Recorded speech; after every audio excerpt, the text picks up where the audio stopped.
Rapidement, vous vous rappelez, chers amis, que donc Elimelech, le mari de Ruth, en pleine famine, avait laissé, n'est-ce pas, Bethléem pour aller se réfugier à Moab parce qu'il y avait une grande famine dans le pays. Mais au cours des 10 ans qu'ils ont passé à Moab, donc Elimelech est mort, les 2 fils de Naomi sont morts et Naomi donc s'est décidé de revenir à la maison, de retourner à Bethléem.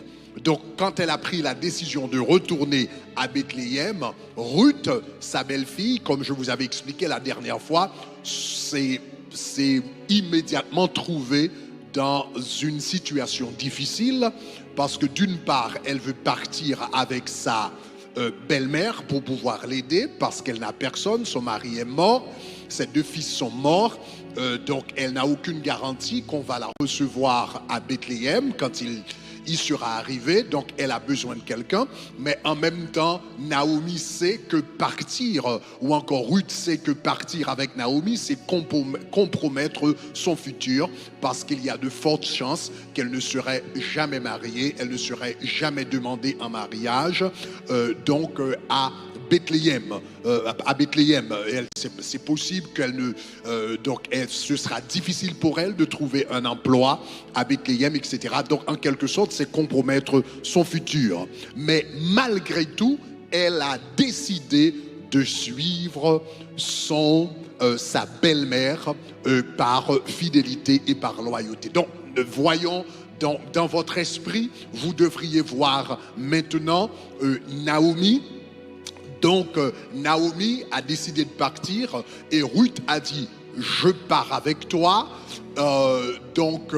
Et Orpa, qui a vu que Ruth a pris la décision de partir, elle a dit, mais moi, en tout cas, moi, je ne vais pas rester, je pars également.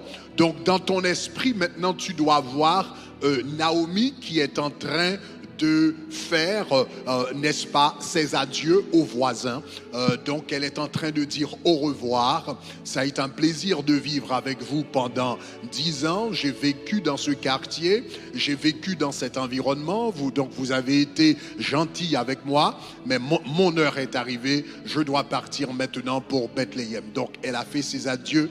Et finalement, elle a pris, voilà, quelque chose qu'elle avait. Donc, elle a pris son sac, elle a mis sur son dos. Donc, son sac qui avait peut-être les petites affaires qu'elles avaient. Donc, elle l'a mis sur son dos. Donc, elle a pris le chemin du retour. Donc, dans votre esprit, vous pouvez voir Naomi, vous pouvez voir Orpa, donc à la gauche de Naomi et Ruth à sa droite. Donc, elles sont ensemble dans la route, elles marchent ensemble. Elles sont en train de remémorer les 10 ans qu'ils ont vécu ensemble, les bons moments qu'ils ont passés ensemble. Donc, Ruth parle du fait que Malchon a été un bon ami, un bon mari. Et Orpa, elle parle de Kiljon, etc., etc. Donc, ils ont passé vraiment un très bon temps ensemble. Maintenant, ils sont sortis de Moab. Pour entrer en Israël, ils devaient traverser le Jourdain. Donc voilà, donc ils ont passé du temps à parler, etc. Maintenant, arrivés au bord du Jourdain, donc finalement, Naomi a dit à Ruth et Orpa, écoutez mes chers, merci beaucoup de m'avoir accompagné jusqu'ici. Maintenant, le moment est arrivé de traverser le Jourdain.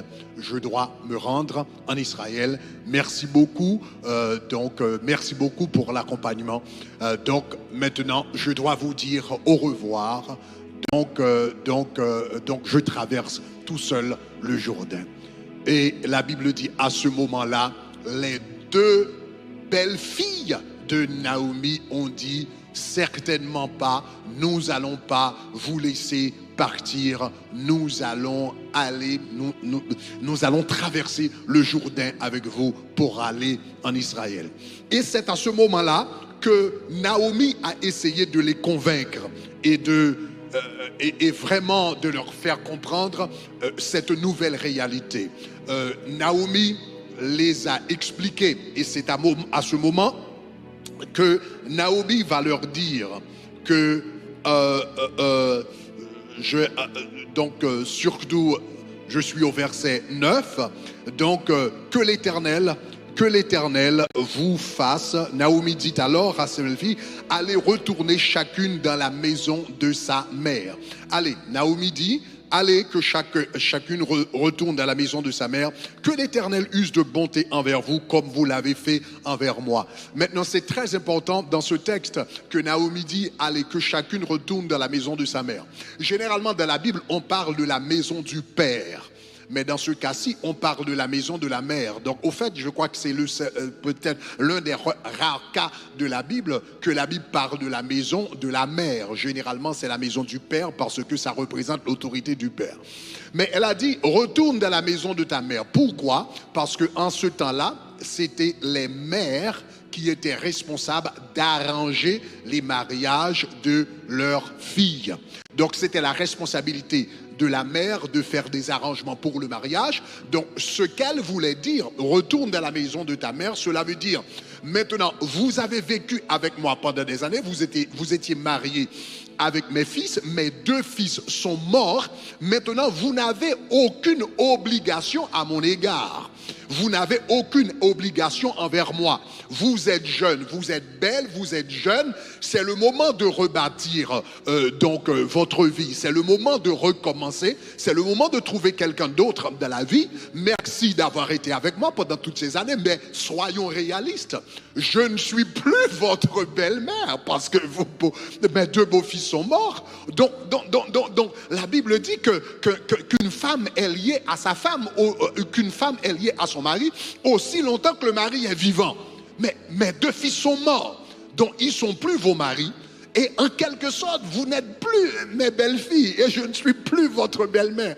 Donc voilà, merci. Allez retourner dans la maison, chacune dans la maison de sa mère, et que Dieu vous bénisse de la même manière que vous avez usé de bonté envers moi. Vous avez été gentil, vous avez été loyal, vous m'avez traité avec douceur, avec respect, etc. De la même manière que vous avez usé de bonté envers moi. Parce que quand vos maris sont morts, vous auriez pu me laisser rapidement, immédiatement. Mais même après la mort de vos maris, vous êtes restés attachés à moi pour pouvoir prendre soin de moi, etc., etc. Maintenant, je retourne chez moi. C'est le moment de rebâtir, c'est le moment de recommencer, de la vie. Donc, je vous libère maintenant de toute obligation. Donc, allez dans la maison de votre belle-mère et recommencer votre vie. Donc, elle a dit au verset 9 que l'Éternel vous fasse trouver chacune du repos dans la maison de Marie. Et ça, c'est fort, hein? Que l'Éternel vous fasse trouver du repos. En d'autres termes, je sais que vous êtes en train de me suivre, mais vous n'avez pas de repos. Parce que Naomi est en train de dire, femme à femme, en tout cas, là, maintenant, on parle de femme à femme. De femme à femme, vous êtes en train de me suivre. Mais je suis que vous êtes femme, vous êtes jeune, vous êtes belle, vous avez besoin d'un mari.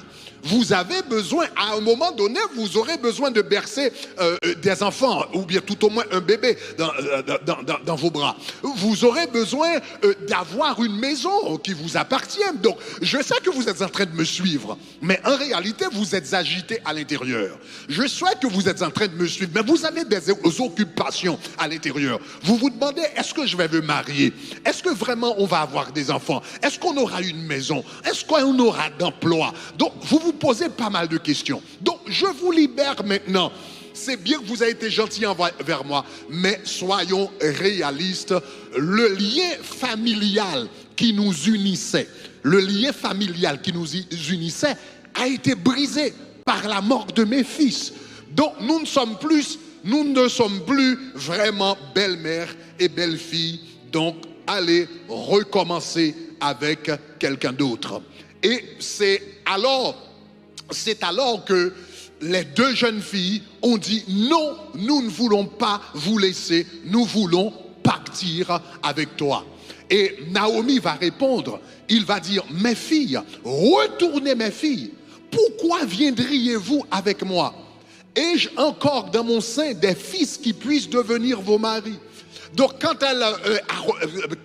elles ont refusé de partir, mais elle a dit, écoute, non seulement il n'y a plus de lien familial entre vous et moi, donc le lien a été brisé par la mort de mes fils, mais pensez-y bien, je n'ai pas de fils, donc on ne peut pas restaurer ce lien familial. On ne peut plus restaurer ce lien familial parce que à ce moment, je n'ai pas d'enfant dans mon sein. Je suis vieille, je ne peux pas me remarier. Et même s'il y aurait un miracle aujourd'hui et quelqu'un s'intéressait à moi et que je me marierais aujourd'hui et que on aurait la lune de miel ce soir, est-ce que vous allez attendre que mes enfants donc arrivent à l'âge de la maturité pour que vous puissiez les prendre comme mari? Donc, mais à ce moment-là, vous seriez également vieille. Donc, ce n'est pas pratique. En d'autres termes, Naomi essaye de les expliquer que le lien familial a été brisé et c'est impossible de restaurer ce lien. Et quand Naomi a fait cette logique, les deux femmes se sont jetées sur les bras de Naomi, mais pour Orpa, c'était pour la dernière fois. Donc, elle a fait ses adieux à Naomi et la Bible dit qu'elle s'est retournée chez elle. En réalité, Orpa n'a fait rien de mauvais en réalité. Ce qu'elle a fait, c'était pas mauvais, c'était logique. En réalité, elle a suivi la logique de sa belle-mère. Est-ce que ça va? Donc, quand vous comparez Orpa et Naomi, c'est pas une mauvaise belle-fille et une bonne belle-fille, c'est pas ça. Orpa n'était pas mauvaise. Elle a suivi, elle a fait ce qui était logique et elle a suivi les conseils de sa belle-mère. C'est pas la différence entre une mauvaise belle-fille et une bonne belle-fille. C'est la différence entre une belle-fille ordinaire et une belle-fille extraordinaire. Est-ce que ça va? C'est pas qu'Orpa était mauvaise, mais elle était ordinaire. Mais Ruth, elle était extraordinaire. Donc Orpa a fait ses adieux et elle est rentrée chez elle. Mais la Bible dit que Naomi, on est là. Mais la Bible dit Naomi, quant à elle, elle est restée attachée. Elle lui dit, nous irons vers toi. Donc nous sommes là maintenant. Au verset 14, elles levèrent la voix et pleurèrent. Orpa baisa sa belle-mère, mais Ruth s'attacha à elle. Disons attachée. Donc Orpa baisa sa belle-mère, et s'en alla. Mais la Bible dit Ruth resta attachée. Maintenant, laisse-moi souligner ce mot attaché. Le mot attaché ici, c'est fort. Parce que dans la Bible, le mot utilisé attaché ici, eh bien c'est ce même mot qu'on trouve dans le livre de la Genèse. Là où la Bible dit, l'homme quittera, c'est pourquoi l'homme quittera son père et sa mère et s'attachera à sa femme. Et les deux deviendront une seule chair. Le mot attaché ici, c'est le mot davak en hébreu, qui signifie, c'est le mot qui décrit l'affection ou la loyauté dans l'Ancien Testament. Ce mot davak, attaché, signifie amour, loyauté, affection. C'est l'amour, c'est la loyauté, c'est l'affection qui transforment des étrangers en membres de famille. C'est l'amour, c'est l'affection, c'est la loyauté qui a la capacité de transformer des étrangers en des membres de famille. La Bible dit, c'est pourquoi l'homme quittera son père et sa mère et s'attachera à sa femme. Donc pour fonder une famille, tu fondes une famille généralement avec quelqu'un d'étranger. La première fois que tu rencontres cette personne, donc c'est un étranger. Avec le temps, tu vas cultiver une amitié, tu vas cultiver des relations sentimentales et un jour, tu vas te marier. Mais ça commence tout d'abord avec un étranger. Donc, davak, attaché. C'est pourquoi l'homme quittera son père et sa mère et s'attachera à sa femme. Davat, c'est ce niveau de loyauté qui transforme des étrangers en membres de famille pendant longtemps. Donc c'est ce mot qui créait, c'est ce sentiment qui crée le lien familial entre deux personnes. Donc la Bible dit que Orpa, elle s'est retournée chez elle, mais Ruth, la Bible dit, elle est restée attachée à Naomi. Donc cela veut dire, Naomi, c'est une façon de dire qu'elle a décidé de créer un lien familial. Maintenant, suivez-moi bien. Au commencement, il y avait un lien familial entre Naomi et Ruth au commencement, mais ce lien familial passait en partie par la biologie. Ce lien familial passait en partie c'était un lien de sang. Parce que Naomi et Ruth étaient mariés avec parce que Ruth et Orpa étaient mariés avec des fils de Naomi. Est-ce que ça va? Étaient des fils de Salomon. Donc cela veut dire qu'il y a une relation de sang entre Naomi et Malchon, entre Naomi et Kiljon. Donc dans ce premier temps, il y avait quand même une relation de sang qui existait entre eux, en partie tout au moins, entre Naomi et Ruth, parce que Ruth était mariée avec des fils de Naomi, donc il y avait cette relation de sang à travers les fils. Mais maintenant que les fils sont morts, il n'y a plus de relation de sang. Maintenant, s'il n'y a plus de relation de sang, comment est-ce qu'on peut dire qu'on est famille, qu'on est ensemble, qu'on fait partie de la même famille, plus que le sang qui servait de ciment dans cette relation n'est plus là? Est-ce que ça va, chers amis? Et c'est alors que Naomi, ou bien Ruth, en quelque sorte, va redéfinir la famille. C'est alors elle va redéfinir la famille. Donc, la Bible dit que Orpa s'en alla, mais Ruth, elle a décidé de rester. Donc, soudainement, on se rend compte du fait qu'il y a deux façons qu'on peut devenir famille. On peut devenir membre de famille. On peut établir un lien familial. On peut avoir un lien familial par le sang, ou on peut avoir un lien familial par un choix. Est-ce que ça va, chers amis? Est-ce que ça va? On peut l'avoir par le sang, ou on peut l'avoir par un choix. Est-ce que ça va? D'ailleurs, quand on se marie avec quelqu'un, on crée un lien familial, mais ce lien familial qu'on crée dans le mariage, tu ne le crées pas par le sang. Tu rencontres quelqu'un d'étranger qui est sorti d'une autre famille, qui est peut-être d'une autre nationalité, qui n'a pas le même ADN, mais tu vas créer un lien familial par un choix. Est-ce que ça va? Est-ce que ça va? Est-ce que ça va? Et voilà pourquoi c'est possible pour nous, en tant qu'Église, d'être une famille. Ah, est-ce que ça va? Est-ce que ça va? C'est possible en tant qu'Église d'être une famille. C'est possible en tant qu'HP d'être une famille. C'est possible en tant que nation d'être une famille, parce que nous ne sommes pas obligés d'être connectés par le sang pour être des membres de famille. Nous pouvons devenir des membres de famille par un choix solennel. Alléluia. Regarde ton voisin, dis: je suis de la famille. Regarde quelqu'un d'autre et dis: tu es dans la famille. Donc, on peut devenir une famille. Et laissez-moi, plus tard, je vais vous expliquer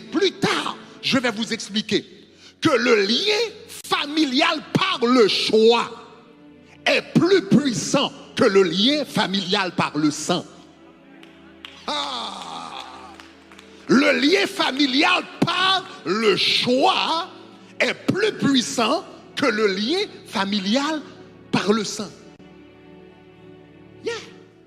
Quand tu te maries, tu crées un lien familial par un choix. La Bible dit: c'est pourquoi l'homme quittera son père et sa mère et s'attachera à sa femme, l'homme quittera son père, relation de sang, quittera sa mère, relation de sang, et s'attachera à sa femme, relation de choix. Et les deux deviendront une seule chair. Donc le choix va briser la relation de sang, parce que le choix, le sang, le choix, famille par le sang, par le choix, c'est plus fort. Ça s'appelle alliance. Dans la Bible, le mot technique, c'est alliance. Quand on fait un choix, quand on prend une décision de devenir une famille, cela s'appelle une alliance. Le mariage, c'est une alliance. Quand tu fais un choix solennel de vivre avec quelqu'un comme un membre de famille, de vivre avec un mari comme ta famille, de vivre avec une femme comme ta famille, quand tu choisis quelqu'un comme membre de famille, cela s'appelle une alliance, et l'alliance est plus forte que le sang. Ah, est-ce que vous me comprenez, chers amis? Donc cela veut dire, et plus tard je vais vous expliquer tout ça. Donc nous, en tant que chrétiens, nous sommes devenus famille. Nous sommes devenus des membres de famille, non par le sang, mais par le choix ou encore par alliance. Donc, chers amis, c'est possible d'être né dans une famille et ne pas faire partie de cette famille. Vous pouvez être né dans une famille et ne pas faire partie de la famille. Vous êtes né dans la famille, mais vous ne vivez pas comme un membre de famille. Parce que être né dans une famille, c'est quelque chose. Vivre comme un membre de famille, aïe, aïe, aïe, c'est autre chose. Être né dans une famille, c'est un, entre guillemets, accident. Mais vivre comme un membre de famille, c'est un choix. Donc tu peux être dans une famille, tu peux être né dans une famille, mais tu ne vis pas. Aïe, aïe, aïe. Tu peux être né dans une famille, mais ne pas faire partie de cette famille parce que tu n'as jamais fait un choix. Tu peux être né de nouveau dans une église et ne pas faire partie de cette église parce que vous n'avez jamais fait un choix. Tu peux être né dans une communauté et ne pas faire partie de cette communauté parce que tu n'as jamais fait un choix. Il ne suffit pas d'être né dans une famille, d'être né de nouveau dans une église, d'être né dans une communauté. À un moment donné, tu dois t'approprier de ta famille. Tu dois dire, ça, c'est ma famille. Ça, c'est mon église. Ça, c'est ma communauté, ça c'est mon pays. Si tu ne fais pas le choix, tu es né dans la famille, mais tu ne fais pas partie de la famille. Tu portes le nom de la famille, mais tu es un étranger. Aïe, aïe, aïe, aïe, aïe, aïe. Chers amis, il y a des familles, il y a des familles où les membres de famille portent le même nom. Ils ont le même nom, mais finalement, ce sont des étrangers qui vivent sous le même toit. Oui, il y a des frères et sœurs qui vivent comme des étrangers. Il y a des maris qui vivent comme des étrangers. Il y a des personnes qui vivent dans la même maison, mais ce sont vraiment des étrangers parce que vivre en famille, c'est un choix. Ce n'est pas quelque chose qui se fait naturellement. Ce n'est pas quelque chose qui se fait automatiquement. À un moment donné, tu dois dire, je veux vivre comme femme. Je veux traiter mon mari comme un membre de famille. Je veux traiter ma femme comme un membre de famille. Je veux traiter mes parents. Je veux faire partie de la famille. Vivre en famille, c'est un choix. Est-ce que ça va? Donc, Orpa a fait son choix et Ruth, de son côté, elle a choisi de s'attacher à Naomi. De la même manière, un homme laisse son père et sa mère et s'attacher à sa femme. Elle a décidé de s'attacher à Naomi. En d'autres termes, Naomi, je te choisis. Je sais que je ne suis plus techniquement ta belle-fille. Je sais que mon mari est mort. Je sais que la mort avait brisé le lien familial qui existait entre nous par le sang. Mais maintenant, je reconstruis ce lien familial par le choix solennel que je fais aujourd'hui de m'attacher à toi. Dis-moi gloire. Donc faire partie d'une famille, c'est un choix. Et maintenant,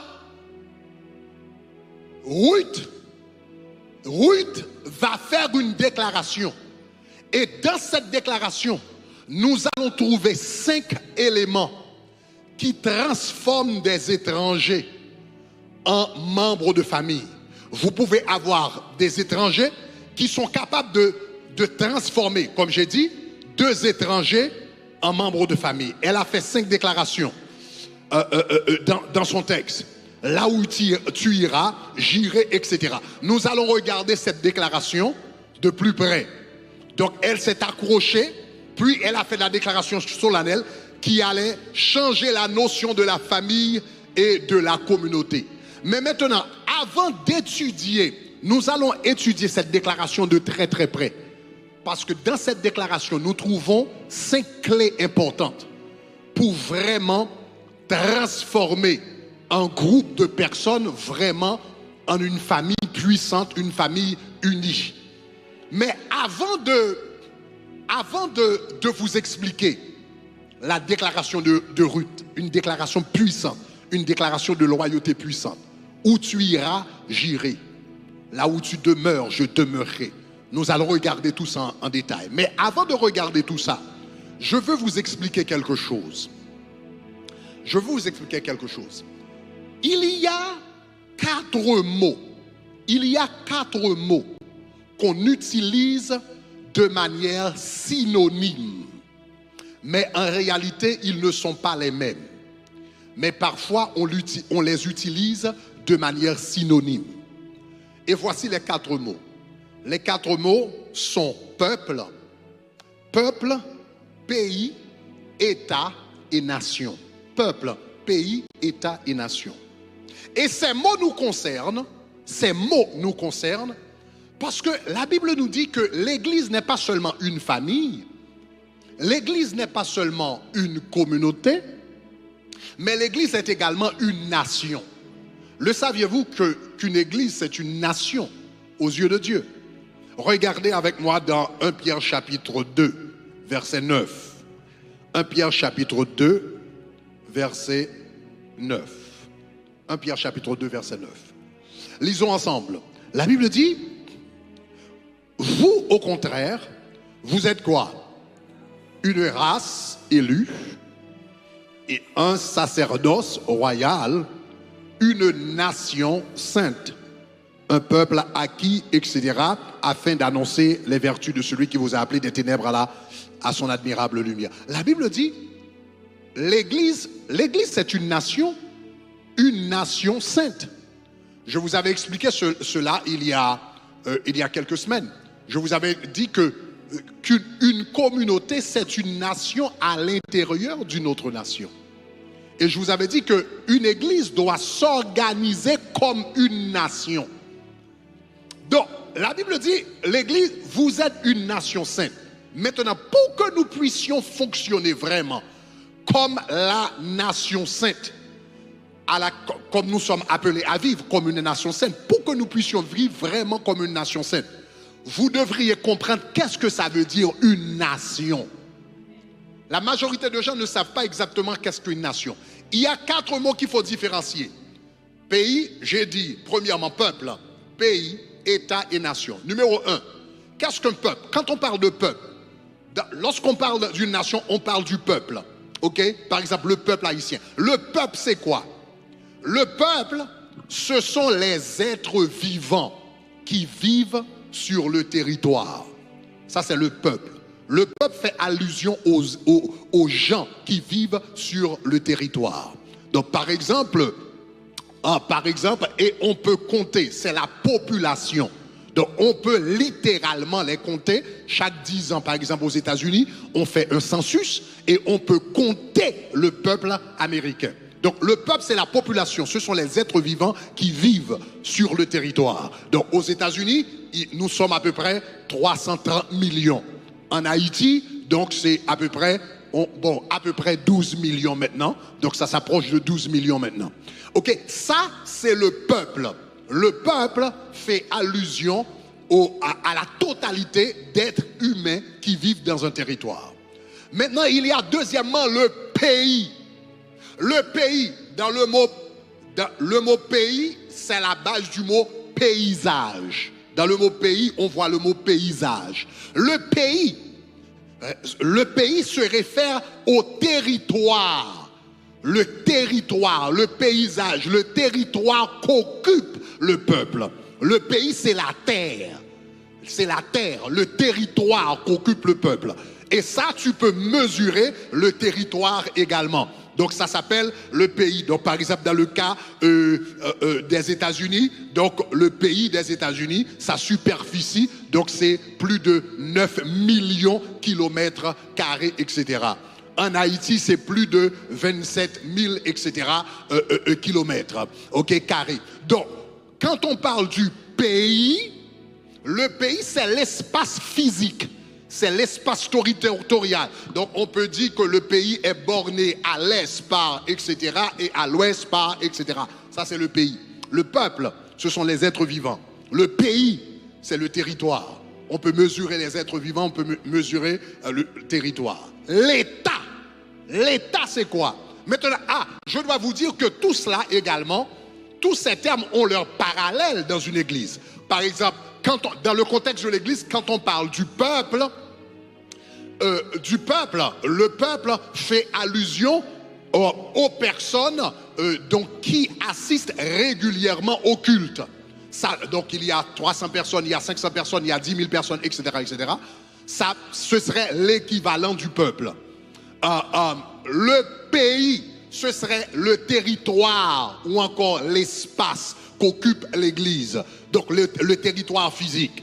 Maintenant, troisièmement, il y a l'État. L'État fait allusion à quoi? L'État, ce sont les institutions qui permettent au peuple de vivre ou bien de fonctionner de manière organisée. L'État fait allusion aux institutions. Le gouvernement, je sais pas, le département de la justice, le département de l'agriculture, le département, je sais plus quoi, des finances, etc. Ce sont les différents départements ou bien les différents ministères qui permettent aux gens de fonctionner, qui permet à un peuple de fonctionner de manière organisée. Ça, c'est l'État. L'État fait allusion aux institutions. Donc aux organisations. Est-ce que ça va jusqu'à présent? Le peuple, ce sont les êtres vivants. Le pays, c'est le territoire. L'État, ce sont les institutions. Mais écoutez ceci. Donc dans l'église, l'équivalent de l'État serait les ministères. Ministère d'adoration, ministère de nettoyage, ministère. Et ce sont les institutions qui permettent à une église de fonctionner de manière organisée. Donc il y a, premièrement, le peuple, n'est-ce pas? Donc, ce sont les êtres vivants. Il y a deuxièmement le pays, c'est le territoire. Il y a l'État, ce sont les institutions. Et il y a la nation. La nation, ce n'est pas le peuple. La nation, ce n'est pas le pays. Ce n'est pas le peuple qui sont les êtres vivants. La nation, ce n'est pas le pays qui est le territoire. La nation, ce n'est pas l'État qui sont les institutions. La nation, c'est le lien de fraternité qui existe entre les différents êtres vivants qui vivent dans un pays. La nation, c'est le lien de fraternité. La nation, c'est le lien familial. En d'autres termes, chaque nation, un pays ne devient pas une nation tant qu'elle ne se comporte comme une famille. Si je ne te vois pas comme un frère et tu ne me vois pas comme un frère, on peut avoir un pays, on peut avoir un peuple, on peut même avoir un État, mais on n'a pas de nation s'il n'y a pas de fraternité. Est-ce que ça va, chers amis? Donc voilà pourquoi dans la Bible,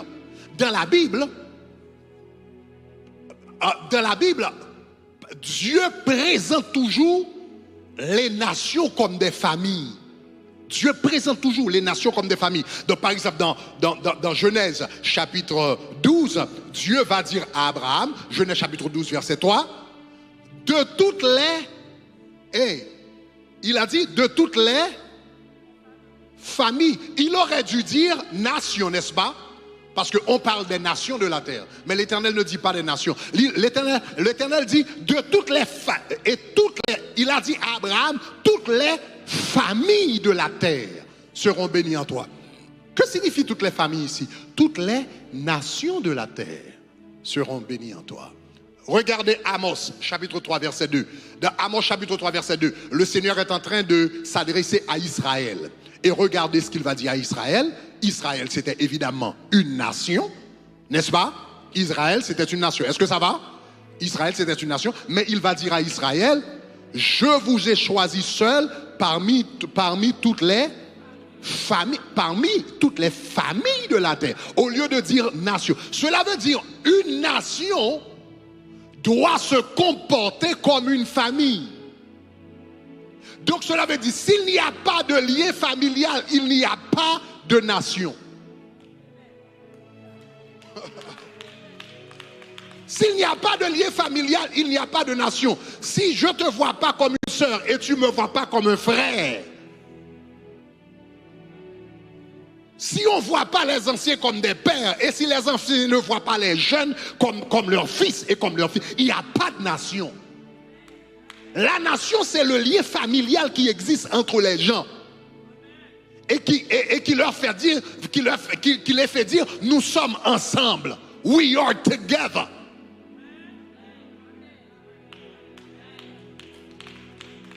Mais la Bible dit, l'Éternel dit, mais vous êtes une race élue. L'Église est une race élue, une nation sainte. Cela veut dire, au tabernacle de gloire, nous devrions nous organiser, parce qu'une nation est organisée, une église. Quand la Bible dit une nation sainte, cela veut dire, vous devriez être organisé, parce qu'une nation est organisée. Et deuxièmement, il doit avoir un lien familial. Les liens familiaux qui existent entre les gens doivent être maintenus.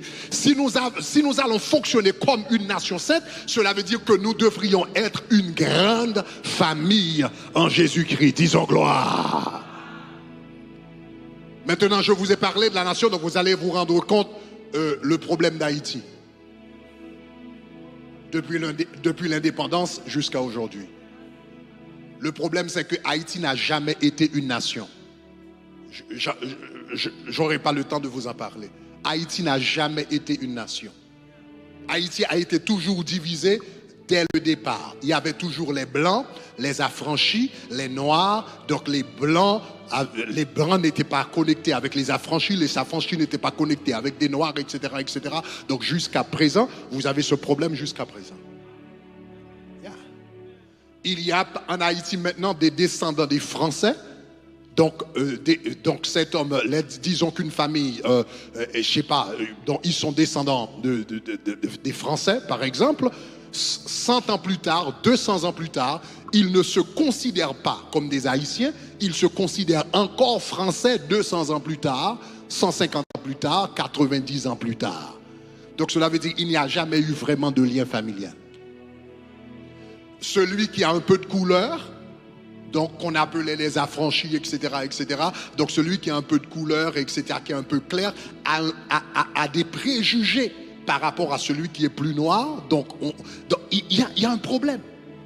On n'a jamais ce lien eu vraiment au niveau national. On n'a jamais eu ce lien que nous sommes une grande famille. Peu importe ta couleur, peu importe ta race, peu importe ton niveau d'éducation, peu importe ton statut social, nous sommes une grande famille. Il n'y a jamais eu ce sentiment.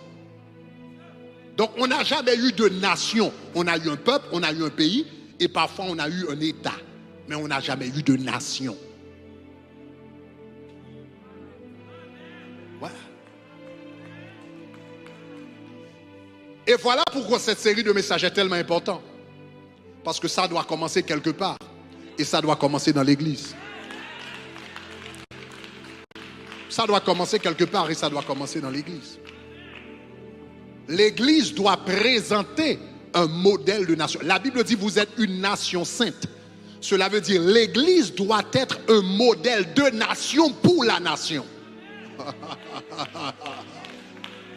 L'église doit être un modèle de nation pour la nation.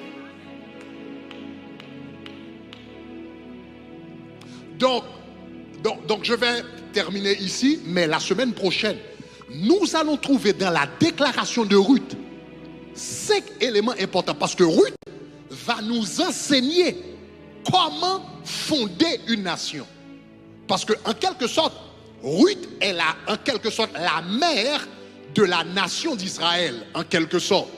Parce que quand ils sont sortis dans le désert, c'était un peuple, mais c'est Ruth qui va donner le premier roi à la nation. Donc ils ont eu une terre, ils ont eu, etc., etc. Ils ont eu une terre, donc il y avait beaucoup de choses, mais quand même il y a quelque chose qui manquait.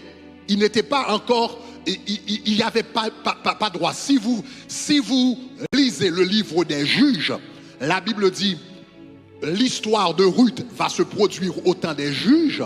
Si tu lis le livre des Juges, tu vas avoir l'impression que tu es en train de lire l'histoire d'Haïti. Parce que c'était une vraie jungle.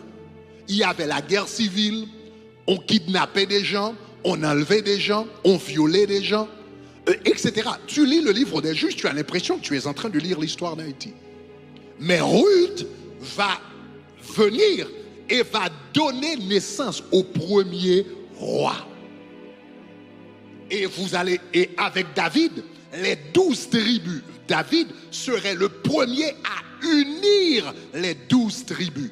Parce que c'était 12 tribus, mais c'était comme 12 groupes de peuples différents. David serait le premier, va être le premier qui va unir les 12 tribus et va en faire une nation. Mais la mère de cette nation, eh bien c'est Ruth. Eh bien dans la déclaration de Ruth, nous allons trouver les éléments qui font des étrangers une nation. Les éléments qui font d'une famille, qui font des étrangers une famille. Les éléments qui font des étrangers une communauté.